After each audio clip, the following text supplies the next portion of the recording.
প্রথমে একটু ভিডিওটা মনোযোগ দিয়ে দেখবেন। আমি কয়েকদিন আগে বলেছিলাম যারা ইনকাম করতে চান তারা আমার টেলিগ্রামে জয়েন হয়ে যান। দেখেন আমার ফ্রেন্ড, দুইজন ফ্রেন্ড, একটা 30,000, আরেকটা হলো 25,000 দিয়ে ফোন নিছে, আর একজন ফ্রেন্ড একটা সাইকেল নিছে। আমি ইনকাম করছি 30,000 মতো, আমার ফ্রেন্ড ইনকাম করছে 80,000 মতো। এখনো সময় আছে, আপনারা যদি জয়েন হন তাহলে অবশ্যই 15 থেকে 20,000 টাকা এমনিতে ইনকাম করতে পারবেন। যাদের টেলিগ্রাম নেই তারা টেলিগ্রামটা ইনস্টল দিয়ে এই ভিডিওর ঠিক কমেন্ট বক্সে টেলিগ্রামের লিঙ্ক আছে, সেই লিঙ্কে জয়েন হয়ে যান। সেখানে আমি দেখাবো কি কি করতে হবে। আচ্ছা, এবার আসি হলো ভিডিওর মেইন পয়েন্টে। আপনারা হয়তো অনেকেই জানেন ব্যাটল থ্রু দ্য হেভেনের যে নেক্সট এপিসোডটা আছে সেটা আর আসবে না, মানে ডিরেক্টলি আসবে না, মানে ব্যাটল থ্রু দ্য হেভেনের যে সময়টা ছিল সেই সময়টাতে অন্য একটা দঙ্গল নিয়ে চলে এসছে।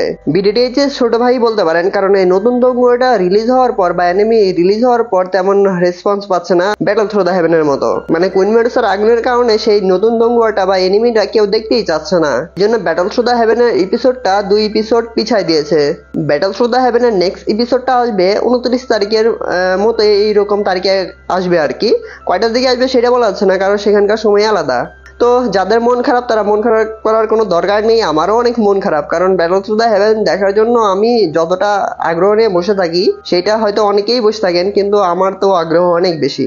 তারপরে কিছু বলার নাই, কারণ স্টুডিওর টাকা বেশি হয়ে গেছে, ঠিক আছে, এই কারণে আর কি সময় নিচ্ছে, বুঝতেই পারতেছেন। আর এই ভিডিওটা এখানে, এবং যারা ইনকাম করতে চান তারা অবশ্যই ভিডিওর কমেন্ট বক্সে থাকা লিঙ্কে ক্লিক করে সেখানে জয়েন হয়ে যাবেন। আমি সেখানে দেখাবো এবং সেখানে আমি সময় দেবো, কারণ সেখান থেকে হিউজ পরিমাণে ইনকাম করা যেতে পারে। তো এখানে ভিডিওটা শেষ করছি।